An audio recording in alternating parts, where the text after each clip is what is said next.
Welcome to the Cat Protection Society Perfect Podcast, a podcast developed for cat-loving humans who want to ensure their cat has a happy, healthy, safe and enriched 9 lives, and to celebrate just how amazing cats are as companion animals.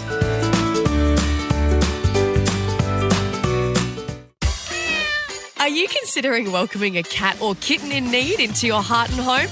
A visit to the Cat Protection Society of Victoria in Greensborough is a must. They've been helping Victorians find their perfect feline family member for over 75 years. And if you already have a cat and you're simply looking for the very best in veterinary care for your marvellous Moggy, check out their cat-friendly, cat-only vet clinic. To learn more, visit catprotection.com.au. Welcome to the Perfect Podcast. My name is Rachel. I'm joined by our Cat Protection Society Foster Care Coordinator, Chloe, and our go-to resident animal behaviourist, Natayla. In today's episode, we're going to chat through our top 10 tips for adopting a cat from a shelter like ours at the Cat Protection Society. So let's kick off. Tip number 1, consider what type of cat will suit your home and family. Nat? Yeah, so I think it's important to expose yourself to different types of cats if you haven't grown up around them before, or maybe if you've grown up with just one cat, you might have an idea in your mind of what cats are like, but actually each of them is going to have quite a different personality. They're going to have different activity levels and different needs around your house. So if you've got friends and family who you can connect with, or if you can even pop into your local shelter and meet some different personalities, I think that's a really, really important place to start. Some people are really drawn to particular breeds of cat. From my perspective, it's much of a muchness. I think that you can see clumps of personality traits across breeds, and we get loads of just domestic tabbies that come through the shelter that are just as wonderful and make just as great pets as some of the fancy breeds that you see. So I would just get out there and expose yourself. Great. Okay. Tip number 2, Chloe, kitten, teenager, adult or senior. What is some of the thinking that you would recommend families kind of work through prior to visiting the shelter in terms of the age of the cat? Definitely think about how much time you have on your hands. If you are home a lot and have the time and energy for kittens, then I would go for a kitten. But if you yourself are a little bit older, I would go for a more senior cat, just because kittens can be high intensity and they can live for a very long period of time. So you need to think about where they're going to be moving on to if you are going to go onto a nursing home or anything was to happen to you. Teenagers are a really good option as well. You can see their personality once they're teenagers, so you have a really good idea of what kind of cat you're going to end up with, whereas kittens, you have no idea, really. You could get a quiet kitten and 6 months from now, he could be crazy bouncing off the walls. So, yeah, kittens are hard. But all the cute. So, yes. They've got that draw card.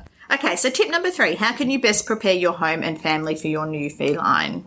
I would have a look at the layout and the setup of your home. So it's really important for a new cat that we've got a dedicated space that we can set them up in for the first few days or weeks. That might be a spare bedroom or an office, but it could also be the bathroom or an extra large pet crate.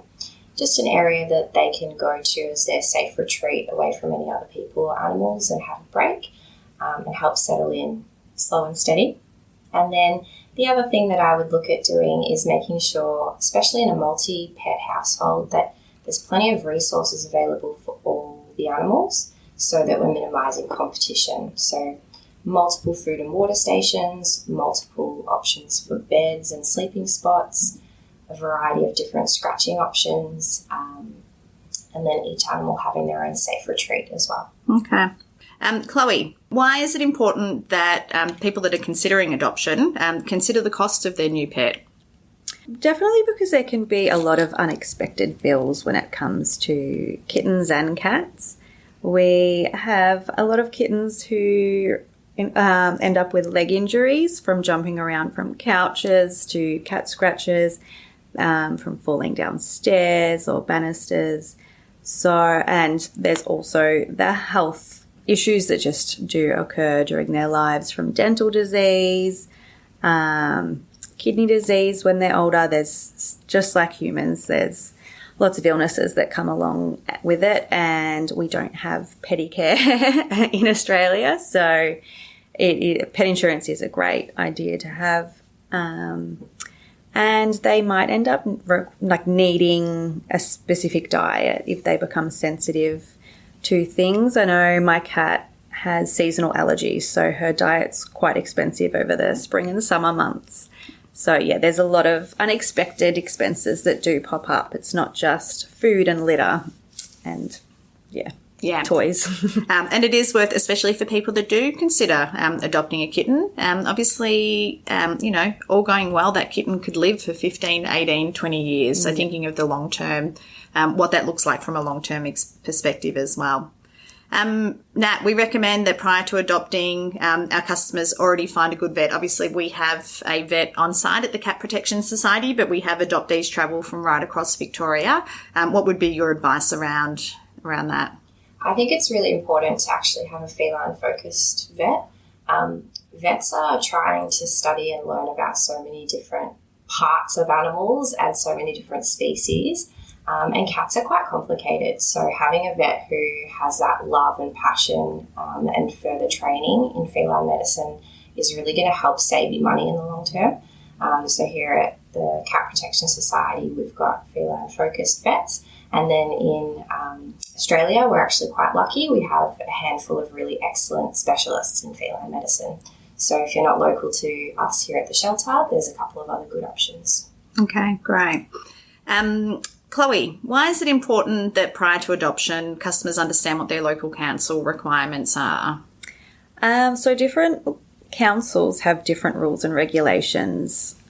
Some councils have a 24-hour cat curfew where your cat cannot leave your property at all. So you would need to have a outdoor cat enclosure or have cat-proofed fences, etc.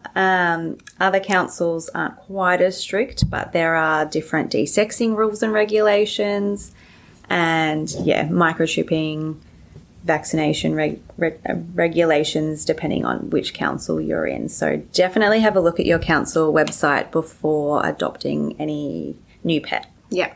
And I know especially a lot of councils throughout Victoria, if you have 2 or more cats, then you do need to apply for a multi-cat permit, and that's something that needs to happen prior to adoption as well. Okay. Now, I'll come back to you. We recommend that people that are considering adopting visit their local shelter and spend time with cats. Why is that important?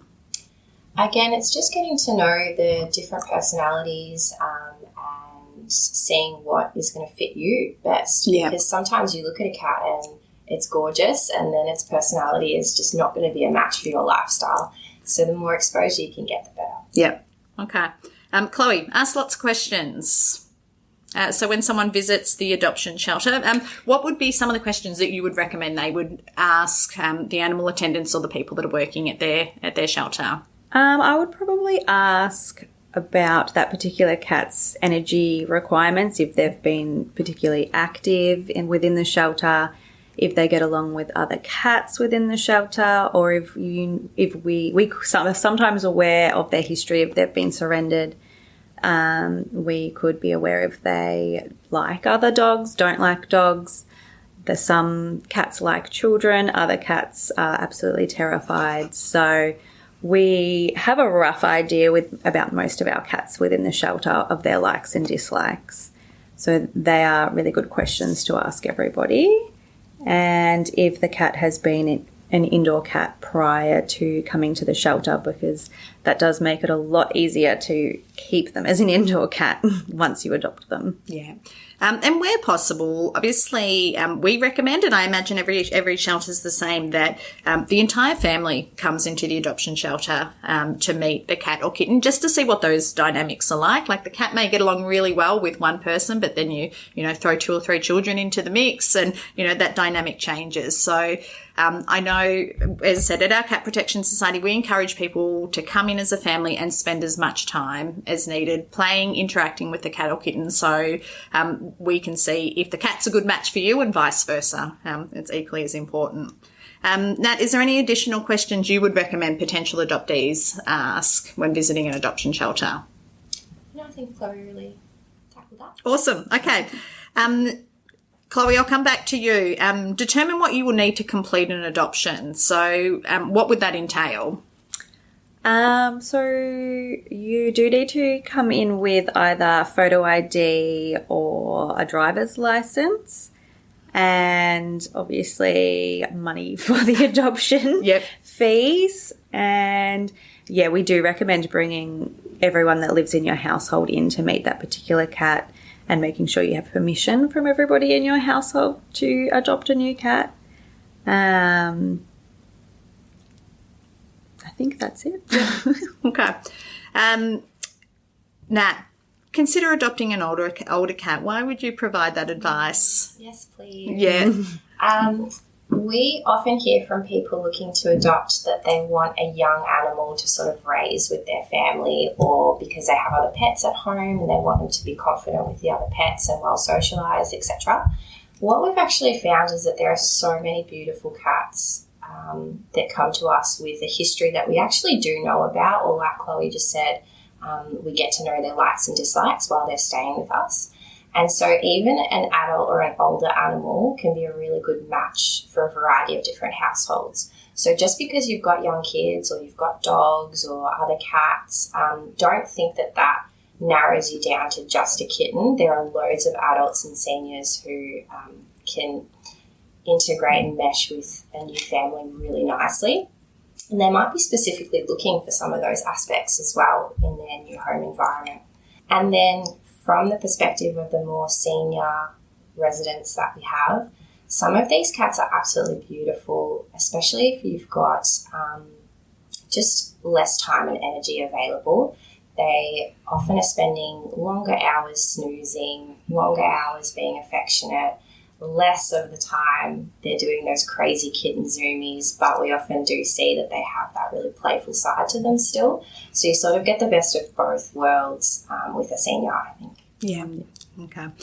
Chloe, is there any other tips you'd like to share to someone considering adopting a cat from a shelter? Based on the last question, definitely look at the seniors. They are my personal favourite. Yep. I always love them. There is Mr. Sarge downstairs, who is my favourite at the moment. But yeah, take the time to meet the shy ones, the quiet ones, sit down on the floor with them and just silently spend time with them, because they will win you over, and they are the most rewarding cats to have in your home, because they will eventually come out of their shells and show you so much love. And yeah, they're my absolute favourite. Yeah, beautiful. Nat, any last advice for you for someone considering adopting a cat from a shelter? Just go to different shelters, meet different cats. Yep. Speak to the staff there. Don't feel rushed. Like, really take your time. And the perfect cat will probably choose you. Yeah. All right. Excellent, ladies. Thank you so much for your time. Thank you.